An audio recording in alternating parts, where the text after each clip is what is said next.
Okay, we could even press record then.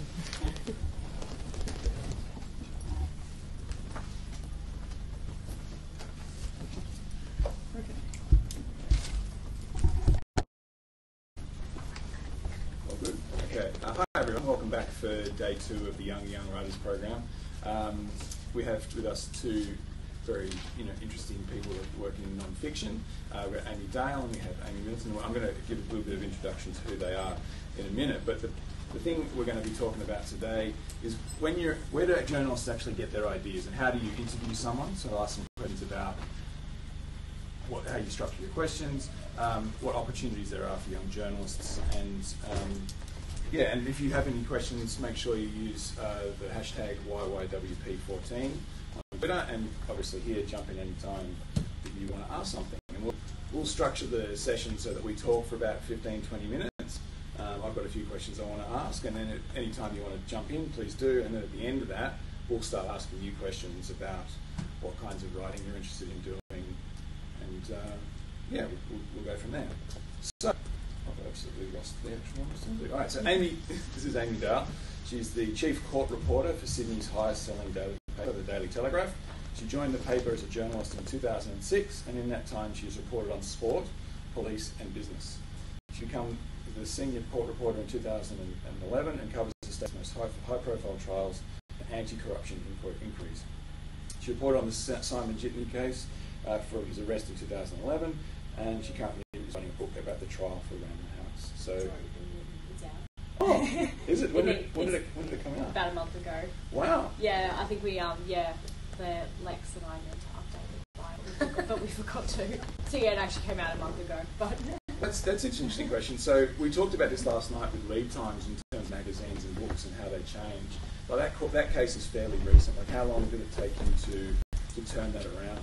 It was about a 6-month turnaround from it being a thought bubble in my head to do it to being a manuscript that went on to publisher.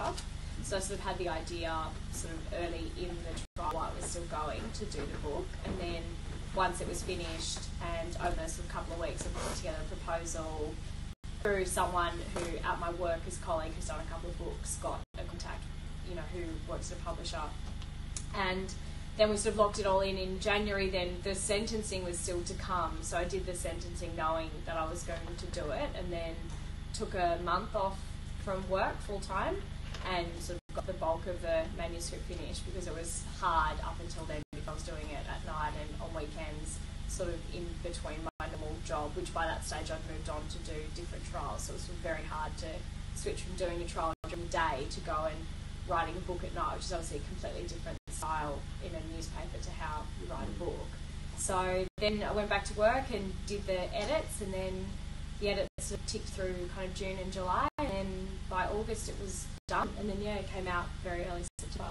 Yeah, wow, that's It was quick. It was very quick. It was a tight deadline. Obviously I think you would always want more time, but I think with that style of non-fiction, particularly true crime, there's a timeliness to it. There's obviously only a certain amount of time that people are going to continue to be interested in a case. You don't want to wait a couple of years to bring it out and have people go, was he the guy who did that?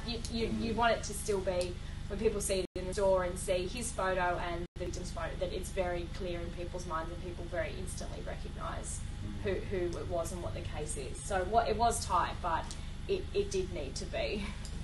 So when you said the very different style of writing, like in the actual book, was it more of a memoir style where you put yourself into that story, or was it just straight kind of facts?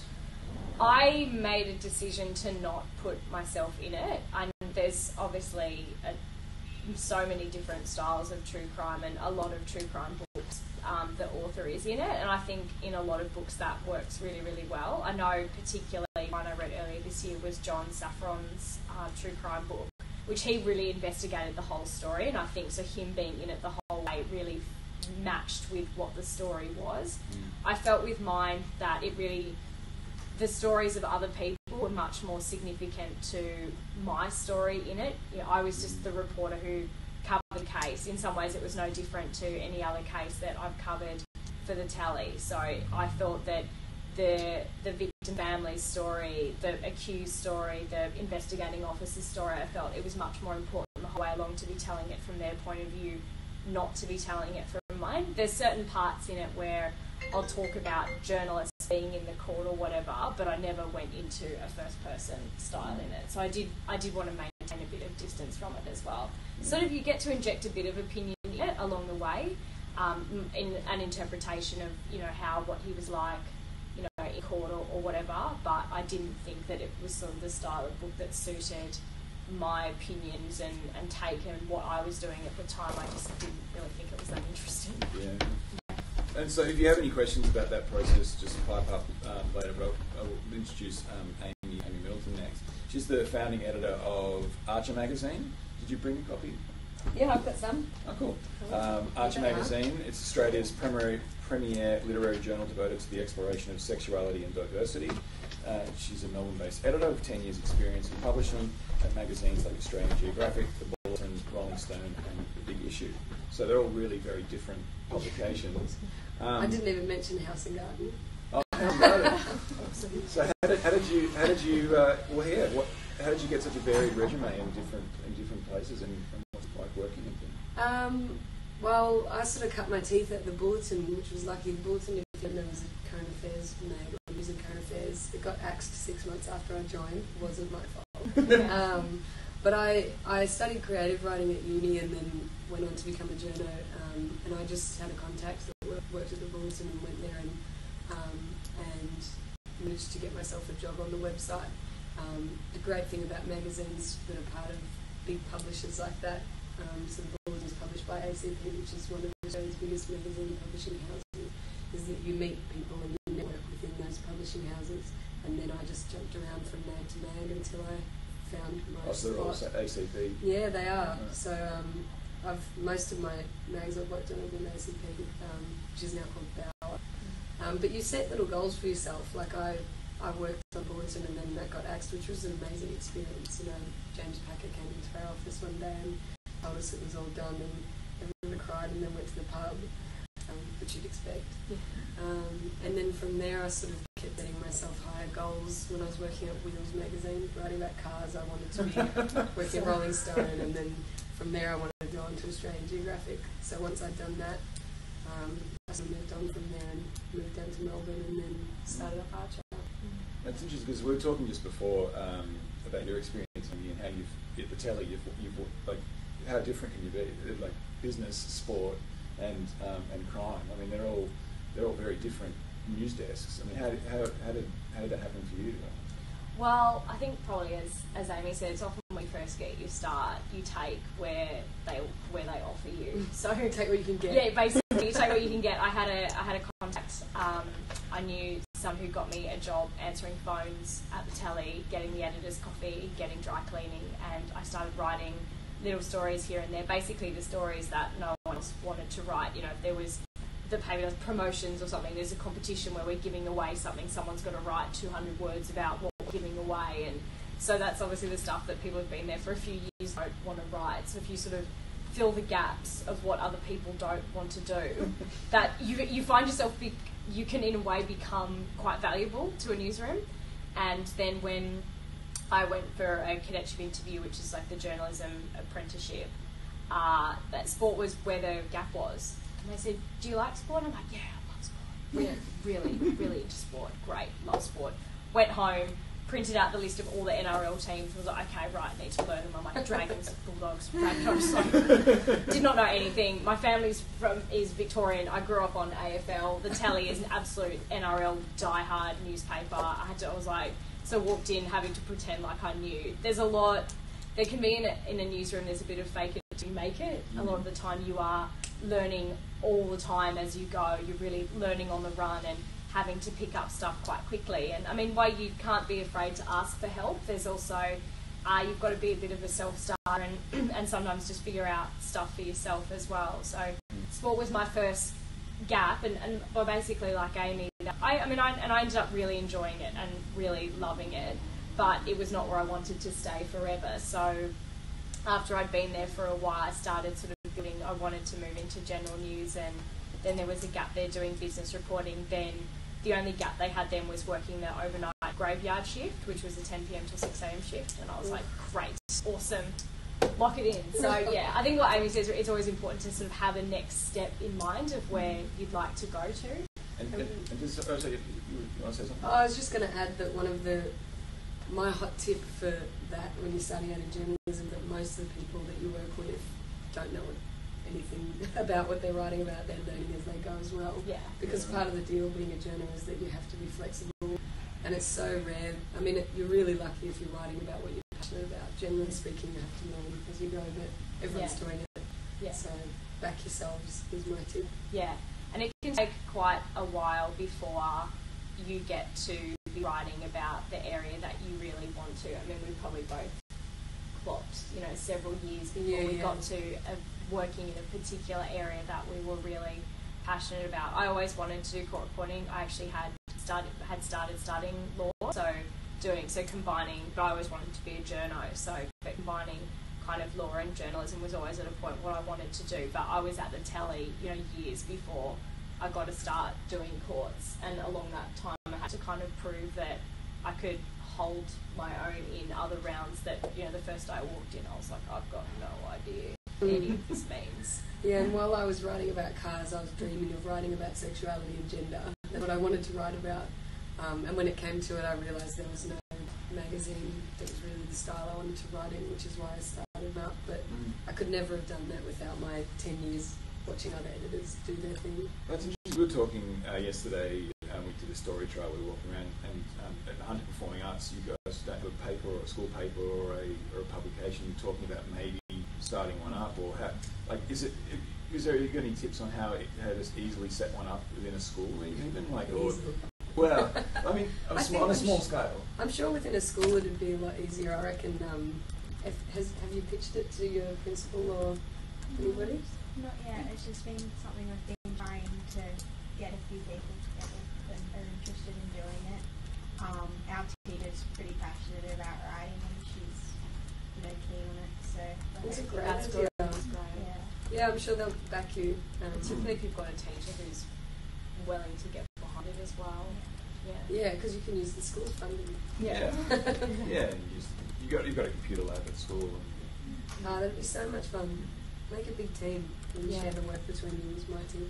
Yeah, well, that's how do you go about building a team and getting people to help you out and doing other things? Well, I was lucky, and I think you guys will find a similar probably experience where once I started up archery and did the groundwork, there were so many people that were passionate about sex and sexuality and gender and things that they all just came to me, and in the end I started having to turn people away because there were too many people wanting to help, which is a great problem to have. But they were all just like, look, I've been looking for a project, I'm a writer, I'm a photographer, I'm a designer, I'm a this, I'm a that, I'm a computer whiz, or whatever else you need. I guess once you guys started up and do the hard yards yourself, you'll find that team members will come on board because everyone will be. Yeah, and I guess you just need to figure out what the focus of the school paper would be. Is it going to be school news? Straight up, yeah. Of school news. Yeah. Have you thought about that? not really. Yeah. Maybe we should have a pitching process where you pitch stories to each other and see how they sound. Because people might have different ideas of Of what a good story is. Yeah, what a good story is. Yeah. Yeah. It's a daily battle. Yeah, well, that's a good segue, I guess, to talk about how you pitch. And if you are working in things that might be outside of your experience, how do you go about kind of faking it till you make it and convincing someone you know what you're talking about? Wow, it's probably still learning this, but read a lot and read a lot about what you are writing, the topic that you're writing about, because I know that, it's quite a newsroom-based problem, but there is nothing kind of more frustrating in kind of news in story meetings in newsrooms when you pitch a story and then you do a little bit of Google research and it's already been done. So you've also got to make sure that it's an original idea. Obviously, because a story is most of the time what makes a good story is it's something that no one knows. So you need to make sure that it is something that no one knows. So I certainly think reading a lot, so that's if you've got a particular area that you're passionate about, reading magazines or, websites that sort of really cater to that specific topic, and get to know. You'll often see names might come up in stories a lot. You know, try to get to know people or reach out to people who work in a particular field. I mean, journalism, having contacts is, you know, absolutely critical. So it's also getting to know people who work in a particular field and having them get to know you and I guess feel you're not a total idiot and sort of open up to you and tell you stuff as well. Yeah, and I would add to that, looking for the human angle in stories. So if you say you're writing a story about a building that gets knocked down somewhere in Newcastle, often the most interesting thing is the people who are getting affected by that. So I always go for the human angle, find as many people as I can with interesting stories and then take the most emotional one. Well, and that's, I was going to ask you about how you go about interviewing people, and if people are at the heart of a story, how do you get them to trust you and to answer really difficult personal questions sometimes? It is about trust, and I guess it's about being approachable, and you can't really pretend that you're not going to screw someone over. You have to actually believe that you're not going to screw someone over. Yeah. So as soon as they trust that you've got their best interests at heart, I think they're generally okay. Most people's instincts are pretty good. Yeah. People think that you're not genuine and not. I've seen it. You know, I see a lot of how different journalists go about approaching stories and approaching people, and you can often see that when people are just looking to get someone on side to have them, but they're actually planning to do stuff, do over with the other side, and it's going to be kind of a bit of a hatchet job. People can suss it. You know, most people are smarter than a lot of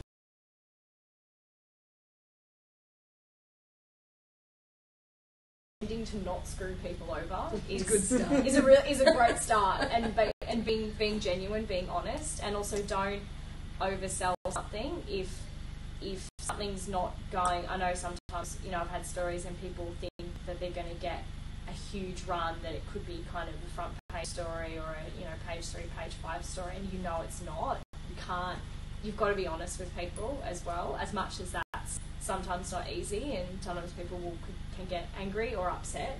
But I think that in the end, honesty is always going to be respected above sort of selling someone one line and then sort of right at the end going, oh, well, it's sort of not running like that, but sorry, thanks for your time. So I think honesty throughout the entire process is really important. Yeah, and respecting whoever you're interviewing. So at Archer, we have a policy that once somebody writes a story for us, and then as editor, I take it and edit it, change it around a bit, make it sort of stylistically consistent with the rest of the issue. Once I do those changes, and sometimes they're quite drastic, I always send it back to them and check if they're okay with it. And if there's anything they want to change, we have a discussion about it. Whereas a lot of publications just run it however they want, and that's how you make people angry. So I'm always upfront with people, and I'm like, here's the changes I made, tell me what you think, and it's a very collaborative process. And I think people trust you after you do that. Is it like that in the newsroom as well? Yeah, I think it's harder because, well, I mean, we have, you know, we're filling kind of dozens of pages every day, and obviously changes can get made late, and that's not always something that you're thrilled about. I mean, there's a certain degree of, I agree with what Amy's saying, that when there are really significant changes that potentially change the tone of a story, or kind of really inflate someone's role in the story, or really kind of significantly cut it down, I think you've got to give it back to the writer to say, look, this is how we've changed it, what do you think?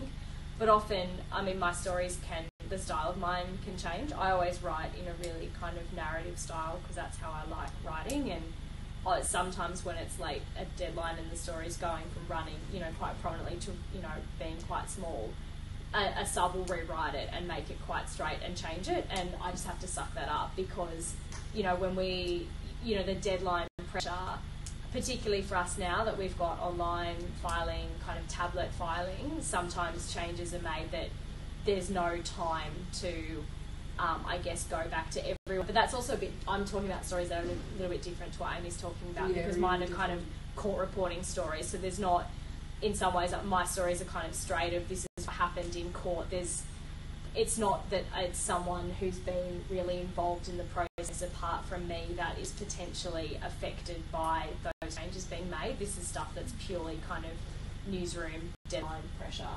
Yeah. Yeah. In Archer, our stories are people talking about their experience of sexuality, so it's So pretty personal. And it's extremely personal and extremely sensitive, and something that you obviously really wanting someone being okay with the whole process. It's different what I write about. It's not so much, the story isn't wholly someone else's story and their sort of honesty and vulnerability being given to put out there for publication.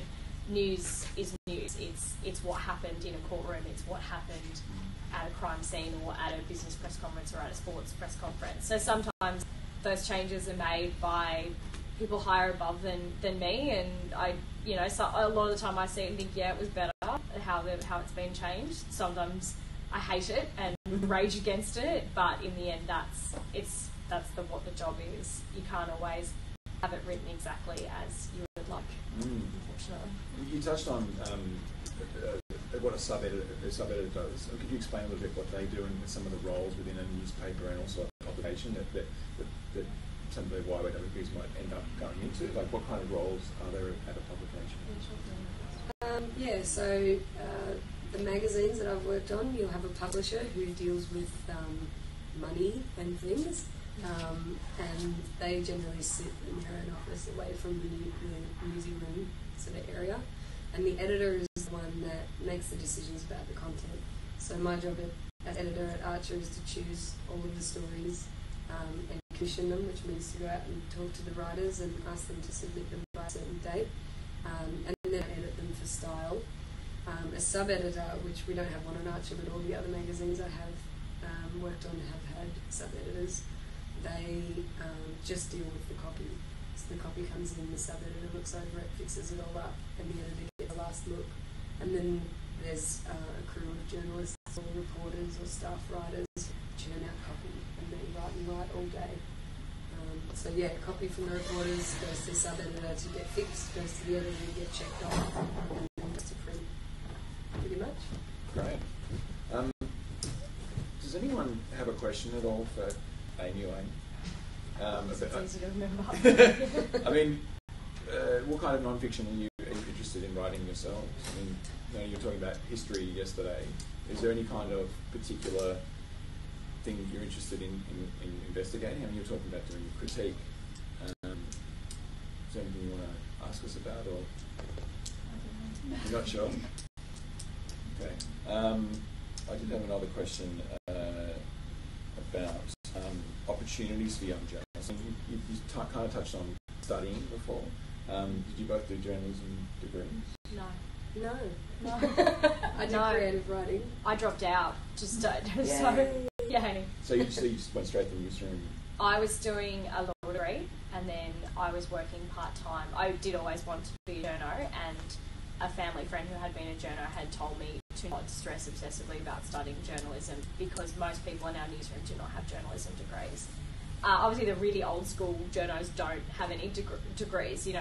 30 years ago, 40 years ago, journalism was a trade, not sort of a tertiary kind of path. But we've got one of our main political reporters has a science degree. We've got quite a few people with law degrees, writing, creative writing, or obviously most of our photographers often have studied at art school. So I basically got in the sort of backdoor way that I was working as an assistant there, and while I was studying, and then once I sort of applied to get a cadetship, I deferred uni with every intention of going back, and so far I haven't. Maybe one day I'd go back, but no, I don't have a journalism degree. Yeah, I think getting in and meeting people and being present in the space and showing your face and showing you're capable is the number one surefire way. If you've got the skills, you just need to show people that you do. Or even if you don't have the skills, if you just have the willing and you have the bit of sass. Just introduce yourself to people and pitch things. I think there's a lot more internships happening these days. Yeah. They didn't really exist when I was starting out. What about you? Yeah, there's cadetship's similar though. Yeah, there's still. I mean, we do quite a lot of internships. Some are kind of 1 or 2 weeks. So I mean, internships are sort of, I guess, probably upgraded work experience. So by the time you're doing an internship, So if you're on work experience, you'll go around with journalists and photographers, and it's obviously just like when you do work experience at school, it's very much sort of, look at me doing my job, kind of. You're very much obviously just observing someone how doing their job. When you're doing an internship, you obviously will still, often you'll go out with journalists, but at a point they will send you out to stories or to press conferences by yourself, and so there's a bit more of an expectation with an internship that you can produce work. It's not, while there's still learning, and often, and what's great is that I know sometimes with our internships that if there is a big story breaking, if it's safe, we generally don't send interns out on kind of crime stories because it can be quite harrowing if you're not used to it and a little bit daunting. But often, I know with big sports stories, you'll go out with the reporters, and to get that sort of experience to see what big breaking stories are like. I mean, it's incredible. Most journalists live for those kind of big breaking news story days. They're great. They're exhausting.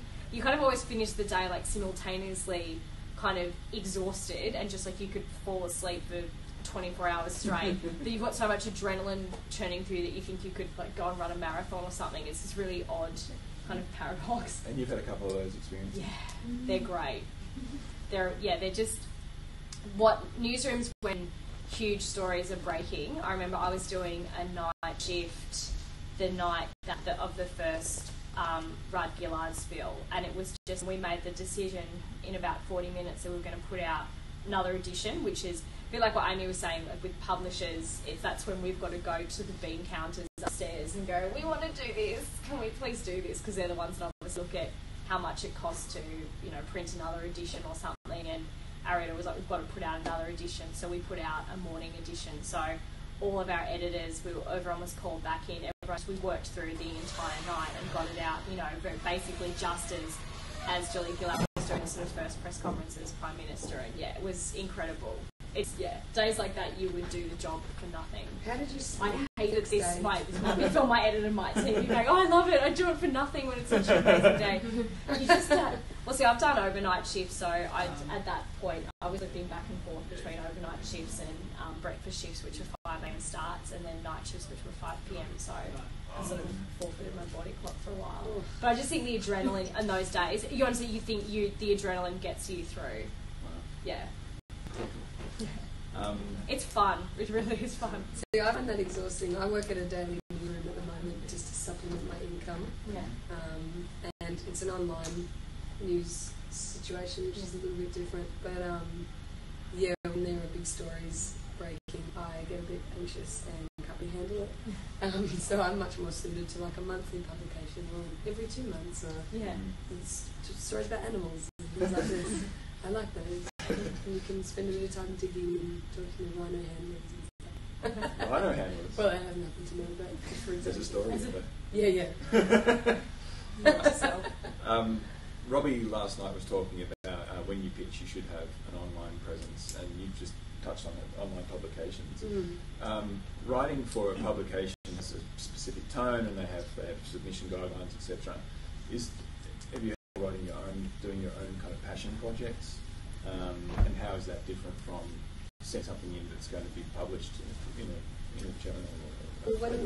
When a writer gets in touch with me to be published in Arch, I always go and see if they have a blog, and then I go on their Twitter and see what they tweet about.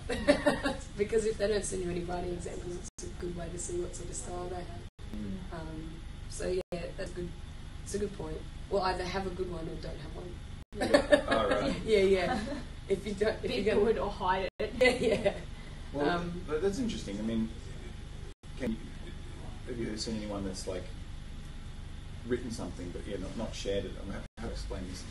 Is it better to just practice by yourself before you show people, or should you just get it out there and get the feedback from editors? Is it better to kind of fail and learn, or is it? Oh, definitely. Yeah, fail and learn. Yeah, I guess I just mean if you're going to have a blog, it might as well have a nice WordPress thing. Right. Yeah. Not look like a GeoCities website with a people counter and things like that. Yeah. Look a bit professional is what I'm saying. And keep it updated. Yeah, look like you're trying. But yeah, I definitely think publish everything all the time. Yeah. Has anyone here ever done that with blogging? Like, is there anything that they write about consistently? You'd all have blogs, right? Yeah, well, we saw that blog in class, like we just submitted all our work online for our teachers to look at. It was on a blog. So we really touched on it again though after we turned teachers. So is that blog kind of dormant now? Yeah, a little bit. You don't want it to be, but you kind of, when you're in year 11 and 12, just don't have time a lot of the time to go and just be like, hey, I'm just going to write freely for ages and forget about everything else I have to do. Yeah, year 12 is a tricky time. Yeah, it's I hard. don't know.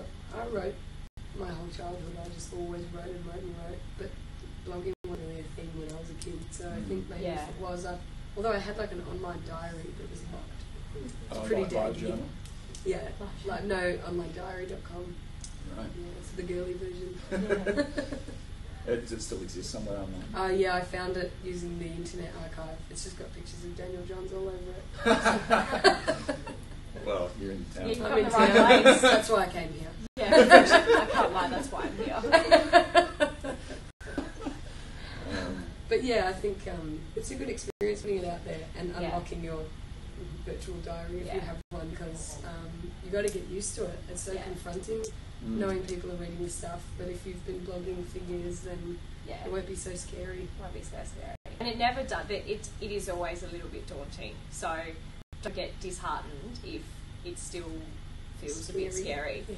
The week before the book came out, I had a total meltdown and freaked out and told my boyfriend that I was going to sit in my room and just wait for it to all be over, because I just became terrified of everybody reading something that had become so personal to me and I felt that I had such a relationship with.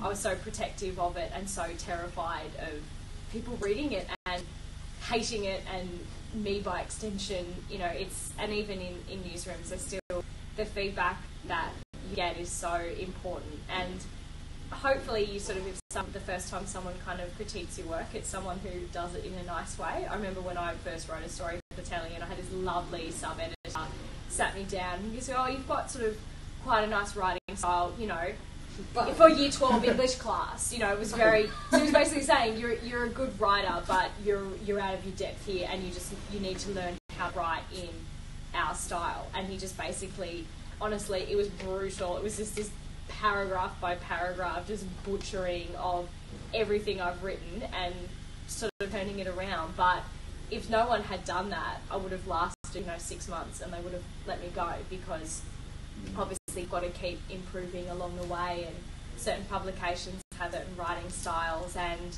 I think once you've done it for a while, you learn how to craft out your own voice, and it's still very much you and your writing style, but it's also done in a way that suits the publication that in the end is paying you for the copy. So you've got to balance what they want out of it as well. Was it as intense when you wrote the book, the editing process? Was it like line by line kind of? It was really different because obviously, I mean, my on average, a story I'd write for the paper was probably sort of goes up from about 300 to 550 words. So it's obviously quite a quick process, and obviously now most of the short stories I write generally just go through it, sort of a minor change here or there. But book is totally different because they didn't see a word. They sort of read about 2 chapters or so along the way just to sort of make sure that the tone was okay, and my proposal to the publisher was the first chapter, so they had sort of seen a little bit along the way, but basically they hadn't really seen that much until I just dumped this 100,000 word manuscript on them. And it's probably good, because you guys are obviously interested in non-fiction, that I'd imagine that the editing process with fiction would be much more strenuous, because obviously there's certain constraints with non-fiction, because there's probably parts of the book that the editor would like to be different, but that's what happened. So I can't change. I can't make them into characters. They're not characters. They're people. I can't invent parts of them that don't exist. I can't invent events that didn't happen.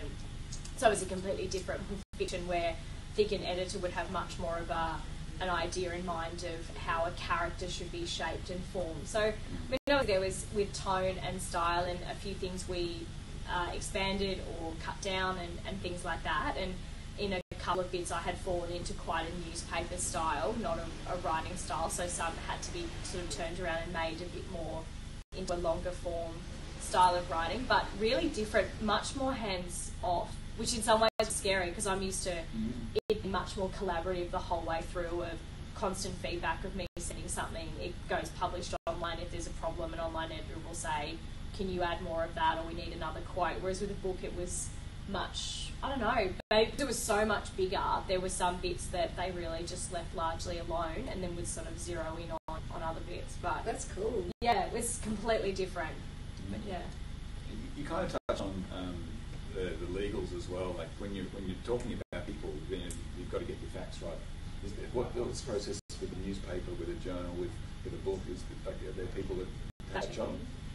Yeah, the hardest thing in some ways with court reporting is I, to a large extent, do the fact checking because I'm the only one in the newsroom who was in court, so they have to, I guess, take my word for what I said happened and that my quotes are right and stuff. So if you are interested in working in a newsroom, working in daily journalism, I would suggest getting shorthand, which is sort of some of my little kind of squiggles and stuff that you can see kind of along the way of kind of stories of taking down to make sure I can take down quotes accurately. But it's always, a sub-editor will also check names and stuff to make sure that spellings are correct, because particularly in court reporting, you can have two people with the same first name and last name, so you need to make sure that there's enough identifying detail in it that you don't say kind of Jim Jones of this place. It's obviously got to be made clear who it is, because obviously they're quite significant accusations you're writing about. You've got to make sure that you've got the right person, because defamation lawsuits and contempt of court lawsuits cost newsrooms a lot of money and don't make editors very happy.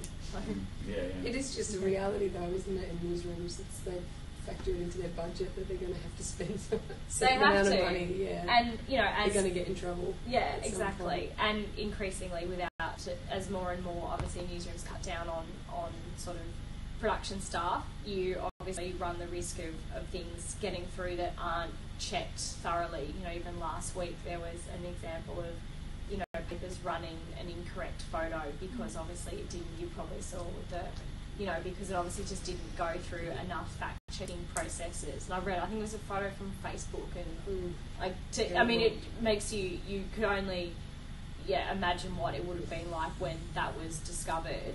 But it just goes to show that even though the demands of daily journalism are obviously quite draining, it's really only a handful of hours you've got to turn an entire product around. There are some mistakes that can't be made. Some mistakes can be fixed, and particularly online mistakes can be fixed, but there are certain things that obviously once they're out there, it's extremely damaging if it's incorrect. Does anyone have any questions before we wrap up at all about purposes? Yeah, so I've always kind of wanted to be like a writer journalist thing, but so many people that I talk to that just don't be a journalist, there's no jobs, don't be a writer, you won't make any money. I'm just wondering what kind of opportunities there are for. I don't reckon any fun job will make money. Yeah, it does make money. Journalism's not a high-paying job unless you're, really work up the ranks to. Well, I guess I don't know.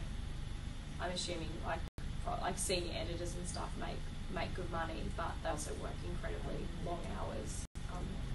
I think it's the same in any industry, though. There's a certain amount of sacrifice that you have to make in order to make a high wage. Yeah. And at some point in your career, you just make a decision whether you're going to do that. Yeah.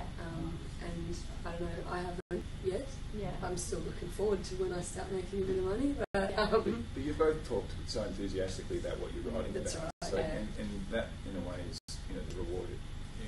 Going into that every day, even if you're going 24 hours on a story or whatever, it's like that must be so fulfilling to be doing. Yeah.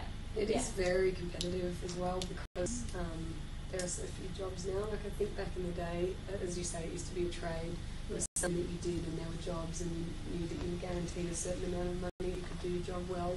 Whereas these days, you have to be so passionate and want it so bad, particularly news.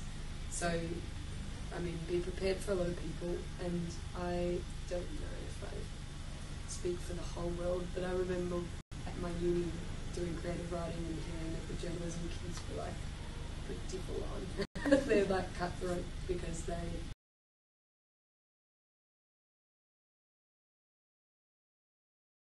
I've ever met, and some of my best mates, and I'm sure you have similar experiences. Yeah.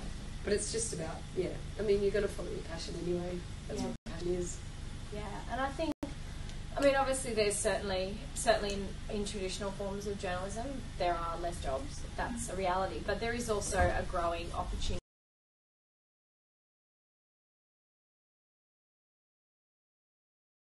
Independent journalism, like websites being established, and sort of a lot of because of the ease of online publishing and self-publishing, I think that there are also opportunities that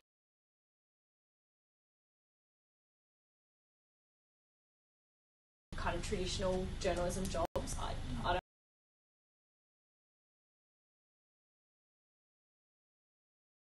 It's not. There is a lot of kind of doomsday about journalism. I don't think, working in the industry, I can say it's not that bad. But being,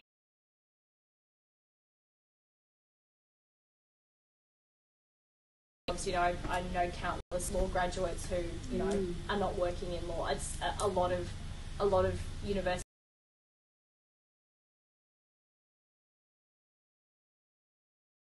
unique to journalism.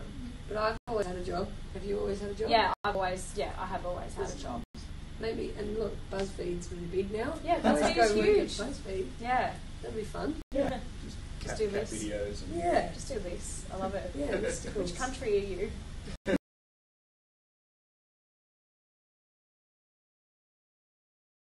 I think I might wrap up there because it's been really wonderful to have both of you here, and so can everyone thank Amy and Amy?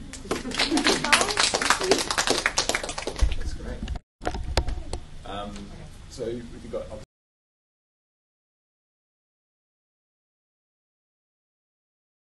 Or hate speech. Oh, Yeah, where's that on? that's on at the midday at the design I'll school. have to come look. Yeah, Michelle